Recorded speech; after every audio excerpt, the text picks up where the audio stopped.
This is how one of the largest empires in world history was won.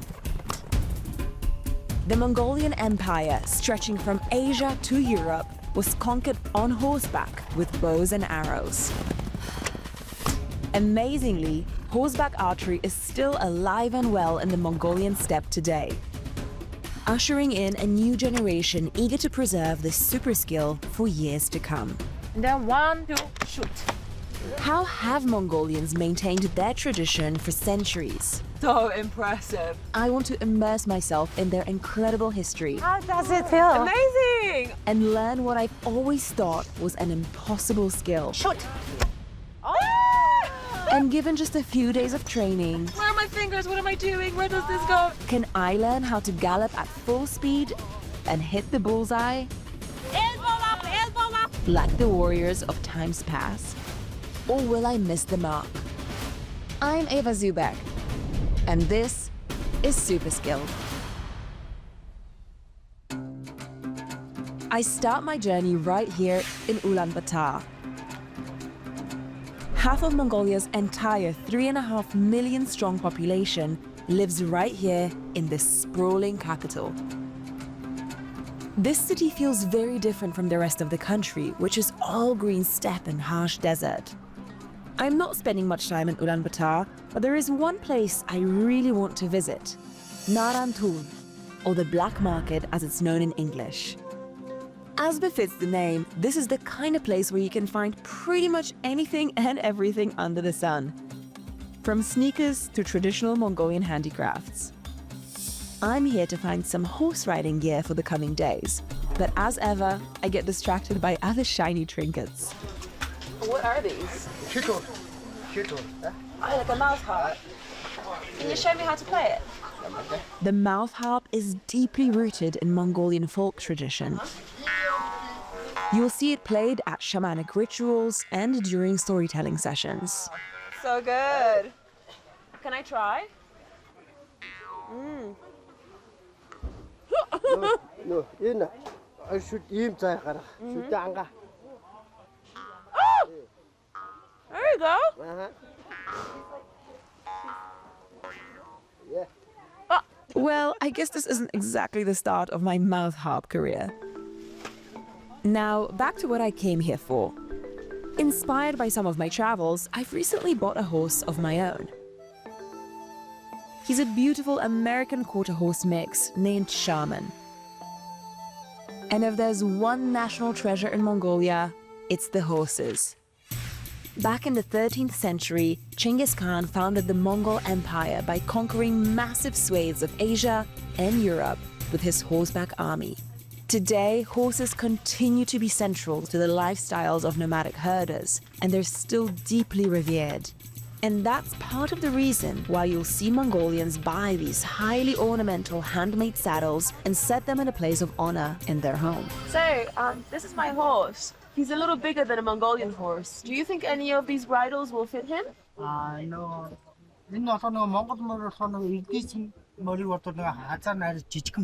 This is true on a wider scale. The average Mongolian horse is smaller than the average Western horse by about 5 inches. Could you make one? Yeah? Okay, great. Thank you. Everything you see here is really traditional.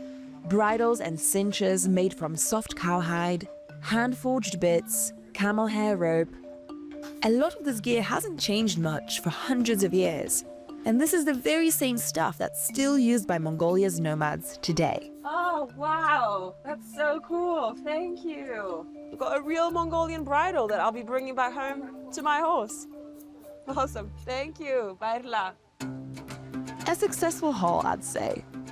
Now it's finally time for us to leave the city behind. We're heading out to the outskirts of Gorky Terelj National Park and the camp where I'll be learning what it takes to become a horse archer.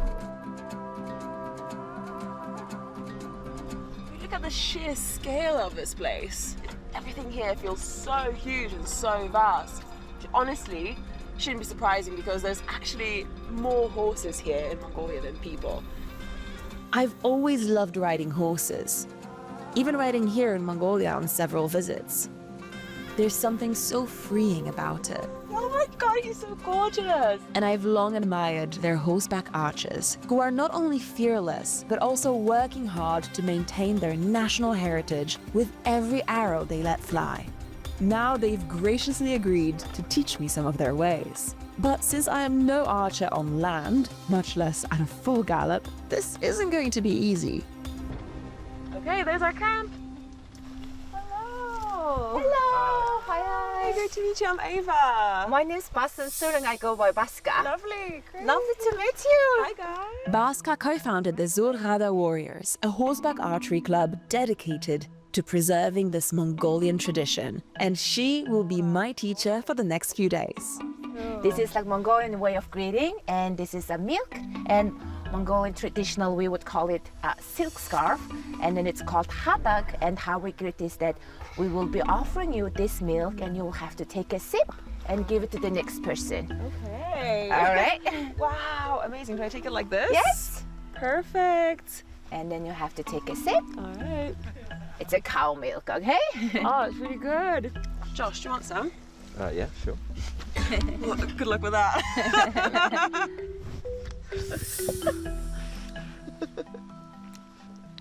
Thank you. Yeah, that's great.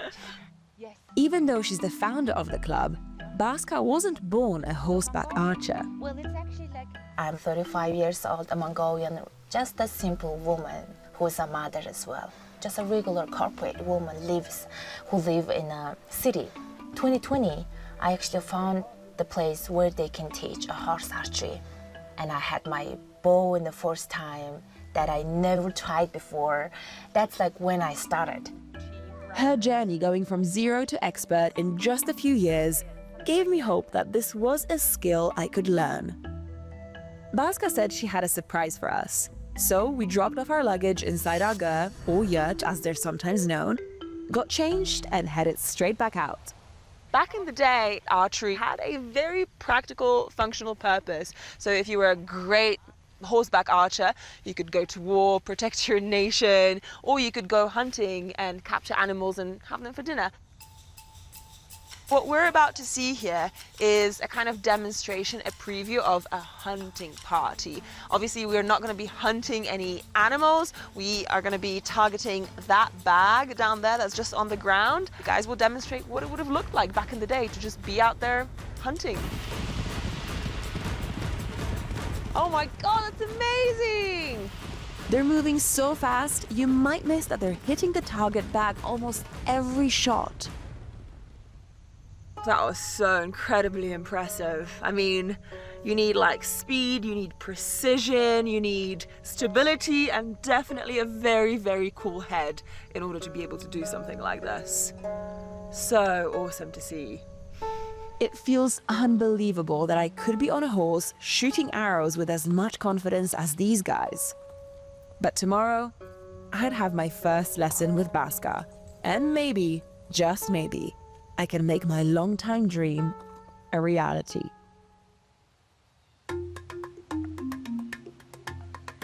The next morning, it was straight to work. So, lesson number 1. Yes. Where do we begin? Baska presented me with a handmade calfskin bow case and a quiver to hold my arrows. Yeah, this is your equipment. That's so cool. Yep. I love it. Like a warrior princess already, and I haven't even taken out my bow yet. Baska explained that rather than jumping straight into warrior princess status, I would have to learn horseback archery step by step. But I guess we still have to practice this first. Yes. That meant starting with the basics and with 2 feet firmly on the ground. No, from this, by this hand. Uh-huh. And pull it out. So we covered the bow, the arrows, 600 spine, 4 fletch, X knock arrow. I have no idea what that means. the quiver, I am carrying. the knocking, This knocking point where our arrow goes in. your body posture, Out, down, up, up, how to breathe, how to position your fingers, the right technique. straight. Oof. There's a lot more to archery than I expected. Oh my God, that is It's very complicated. All right. That is a lot of information. I don't know. I don't think I'll be able to remember all of this. Oh, you will have some sense after like trying to figure this out. So probably in 2 hours, you will understand your body. It's not just the body. 1, 2, shoot. Woo! This is a very real phenomenon called neuroplasticity, where repeated thoughts or actions literally rewire your brain to create lasting skills and habits. When you keep doing it, your brain will start to figure out how to aim. And then, like one by one, step by step, baby steps are the key of this archery. I have a feeling that baby steps would be all I could manage on my first turn at the target. Down, and this is out. Sometimes people would say, oh, you have to be gifted to be an archer. But there's no secret. There's no specific thing that you have to be born this way to be a good archer. Just practice. That's it. But my brain hadn't rewired itself into archery mode just yet. And so my reality was still very humbling. And down, shoot.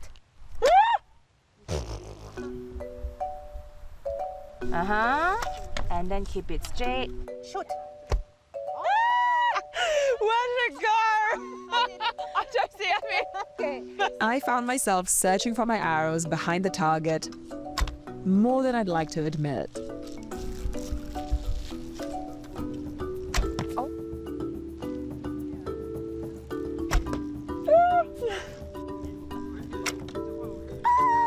Let's try that again.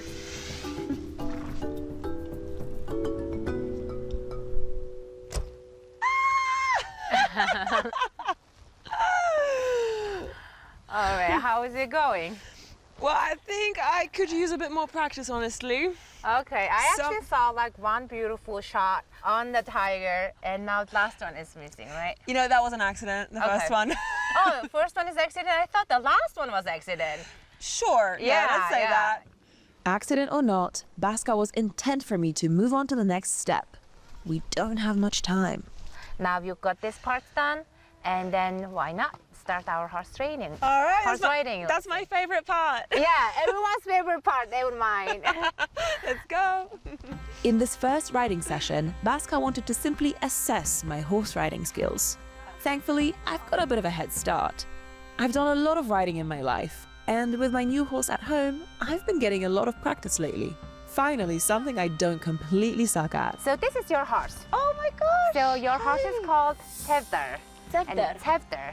Hi, Tefter. Good to meet you. You are a good-looking chap. Mongolians don't give their horses names exactly. Instead, they use descriptors. Pretty boy. In this case, Tsavdar means brown horse with a whitish mane and tail. There are hundreds of words in the Mongolian language to describe the look of a horse, which is another example of how deeply important horses are to their culture. Baska had me do a few rounds of the track at different speeds to check my riding abilities. So Okay. walk. Nice and walk. then from there, again, walk.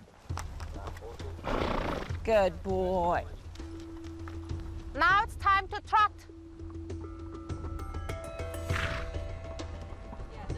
Now it's the canter. In order to be a good horse archer, you obviously need to be a confident rider. You're having a great posture. So confident, in fact, that you're willing to do what Baska asked me for next. Let go of your reins at a full canter in order to be able to shoot from a bow. Okay, drop the rein. Yeah, it feels like something you definitely shouldn't do on horseback. But Baska assured me that I would get used to this. Oh, I survived that one. Very first time when I got on a horse and then dropped my rein, that's my first aha moment. I was so scared, but I did it. Great, good job. Now try to look at the target. Same time I felt that I unlocked something in my brain, mentally. I felt, okay, I'm not going to stop doing this. Ever since that, I didn't stop. I could really identify with Baska's passion for riding, and letting go of the reins felt so freeing. Good How boy. does it feel? Amazing. Yeah, how does he do? Yeah, he did so well. Honestly, it was such a rush for me to let go of the reins at a gallop. How do you think my first day went? Well, your first day went very well because you actually listened and corrected your postures on the ground. I can tell that you had a little bit pre-experience riding Mongolian horse. That helped. Oh, thanks. So that actually brings it to the next level. And the next level? to improve my ground archery and then combine the archery and the horse riding into a flowing and beautiful whole. Which at this point honestly feels a bit out of reach.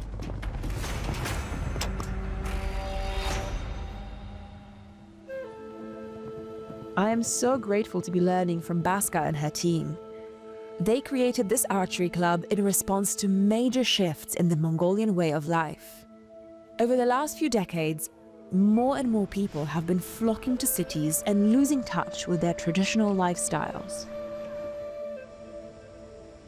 When someone doesn't know about Mongolia, they will probably like the very beautiful sky and a bunch of horses, or like Mongolia is a nation of a horse. But now, in fact, when you just go outside in a city and ask 10 people, oh, can you ride a horse? Probably like 3 of them would say, yes, they can. This is how much we are isolated from our roots. But there is hope. And what inspired you to take it up? I'm Mongolian, but I don't really know about our culture, like tradition. So I feel like You wanted to like dive deeper into it. For me, it's like not just tradition. It's like awakening your inner self, your inner strength, Wow. and it's a spiritual thing. I feel more free, more like myself. How lucky I am to be a Mongolian, galloping through these beautiful steppes with my favorite horse. You are actually awakening your inner power. All those beautiful experiences, they wake me up. You feel alive.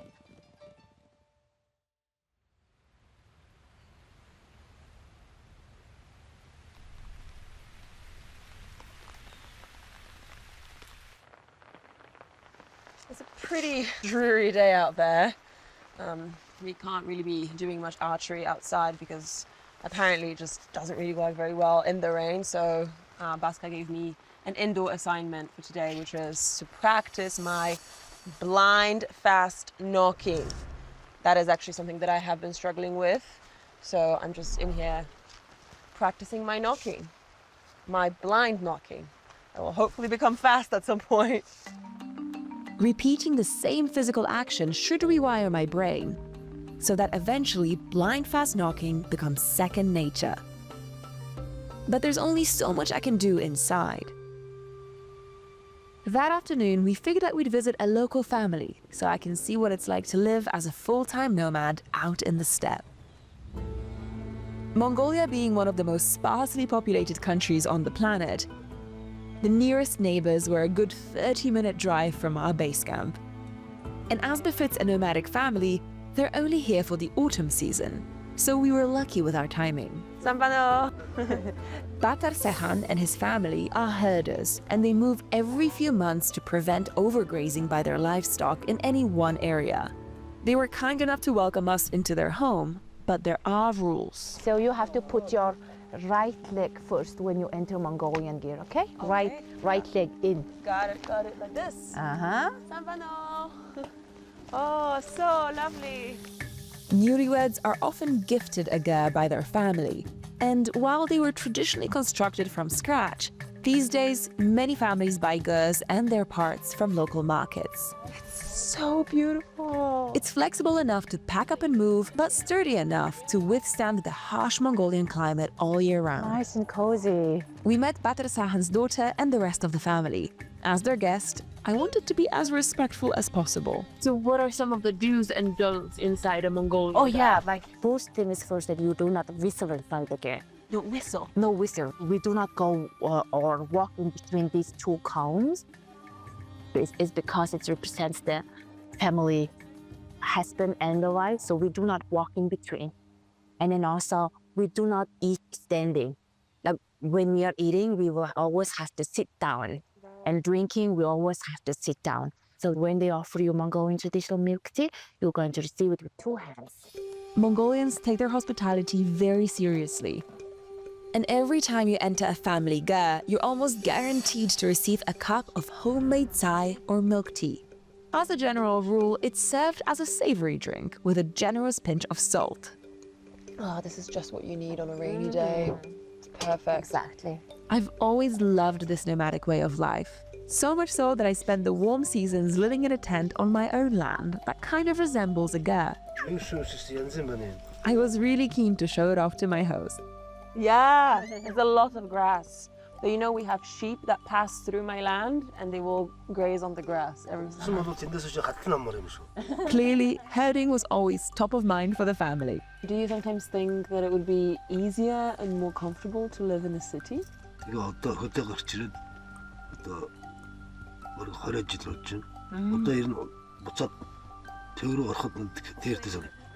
We could definitely agree on that. It was all good and well to sit here chatting and sipping tea, but the family had work to do. So we decided to follow along on one of the daily chores, moving horses from one pasture to another. You've probably noticed by now that this herder isn't sitting on a horse, not a real flesh and bones kind of horse anyway. Today, more and more nomads are starting to rely on motorbikes to herd their animals. It's faster and cheaper. I couldn't think of a more striking way to represent just how quickly traditional societies are changing. But it was time for me to head back and continue with horseback archery the old-fashioned way.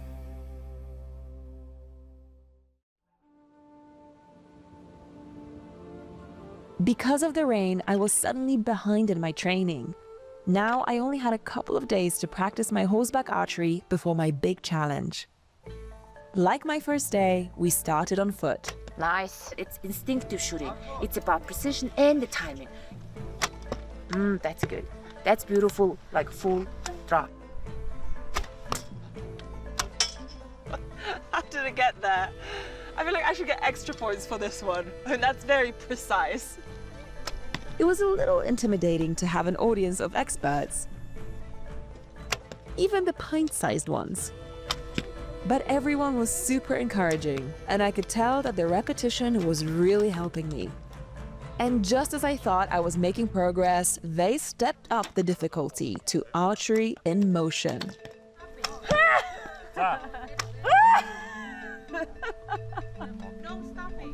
No stopping! Faster! I thought I was getting it, and then they made me walk. It just adds this whole layer of complexity to everything. No stopping me now! Yes. Woo! Keep walking! So difficult. I was now thinking that shooting arrows accurately while in motion was not in the cards for me. I lost like 2 arrows. Let me go find them. But ever the optimist, Baska took my training up another notch that afternoon.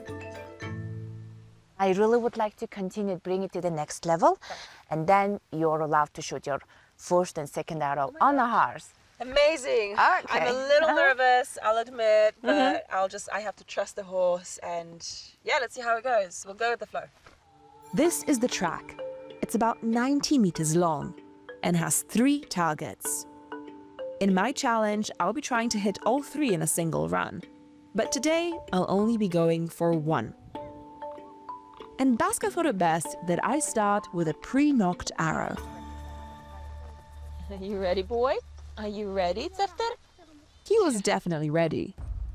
But was I? Watch the target. My first attempt Okay, start to place your hand. Draw. was a fail. With so much to remember, I was overwhelmed.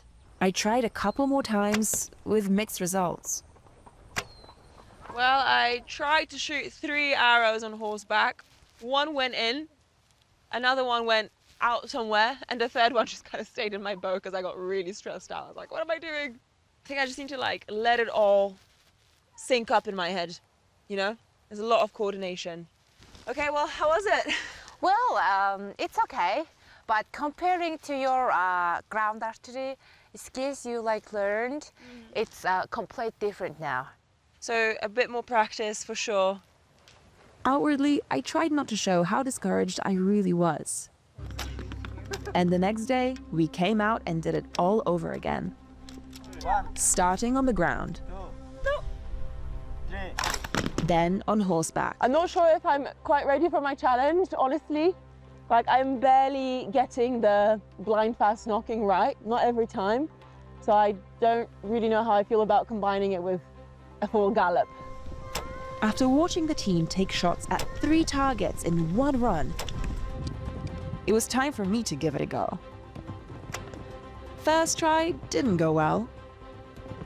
Second time was a little better. I feel like this next time is going to be the one.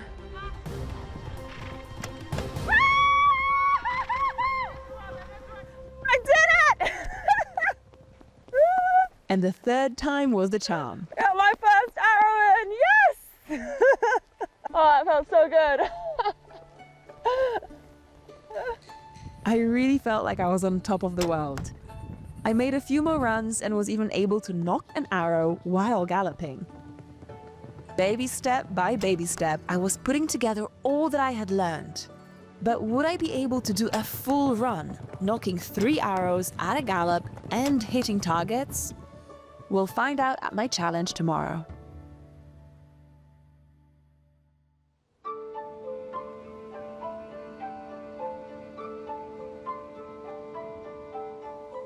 The next morning, the team went out to gather the horses for the day, and Anna performed a ceremony, offering milk to the spirits in exchange for their blessings.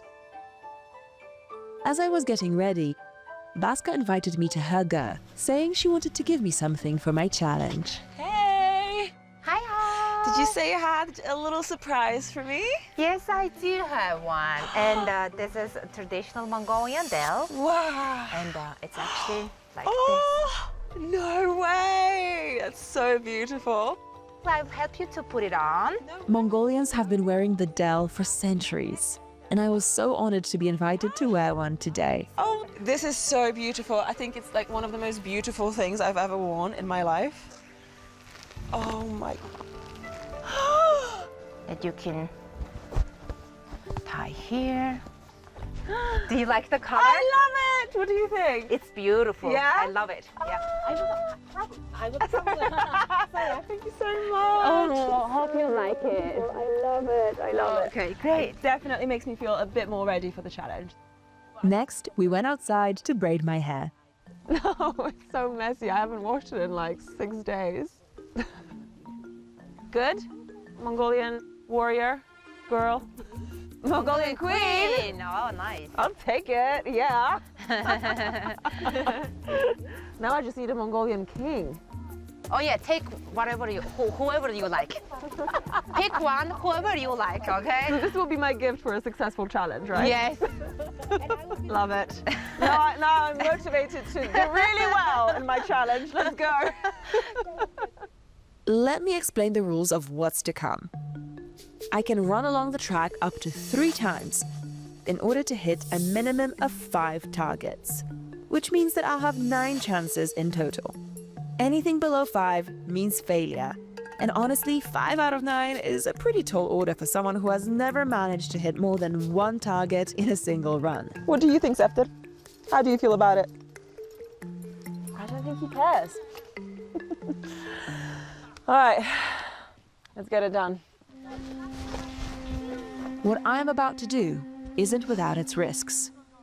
Horse is a semi-wild animal, especially in Mongolia.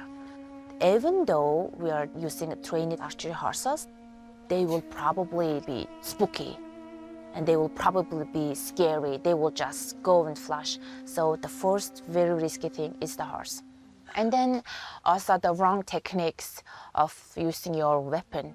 We use that actual iron pointed tips. So it's a weapon. If you don't use your weapon properly, you have a so high chance of hurting yourself, hurting anybody else around you. And with those risks at the back of my mind, I told myself to breathe and focus on one thing: hitting the targets. Shoot! Shoot! Elbow up! Elbow up!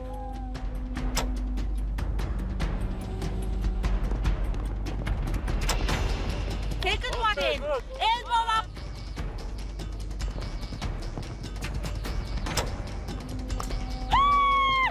Good! That intense, single-minded focus actually worked. I got all 3! I know! The support from the team was so encouraging, but I couldn't celebrate just yet.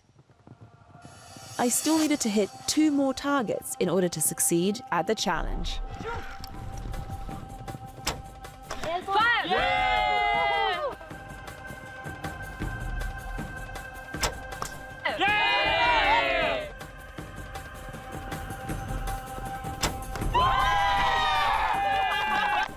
Honestly, it felt like a dream. So what do you think now? That's amazing. 3 in a row, 2 times. Oh my God, I can't believe I did it. But there's always room for improvement. But I still want your elbow up, Okay, okay? okay. Elbow up. The journey is not over. I managed to hit 6 out of 6 targets, 100% success rate. So I skipped the 3rd round. It was such an adrenaline rush, but it went by in a flash. I think that was one of the fastest challenges we've ever had on Superskilled, and definitely the most adrenaline-filled one. That was such a rush. You know, one of the most encouraging things that I heard Baska say was that you don't need like a special talent to be good at horseback archery. You don't need to be like naturally gifted. It's just something that you need to practice. If you're consistent, if you do it over and over again, you can get really, really good. That is a super skill that I can definitely get behind. So I think I'll keep practicing. I'll definitely keep doing this, but I know that I can never be the Mongolian warrior princess that Baska is. She's one of a kind. Thank you for everything. With Baska's help and a lot of repetition, I was able to realize a dream that felt like it only belonged in the pages of fairy tales. There's something so raw and primal in galloping your horse across the steppe. And before this trip, I imagined that adding a bow and arrows would make for a very powerful feeling. I wasn't wrong. Even as I leave here, I can't wait to return to this beautiful landscape. But for now, my journey continues.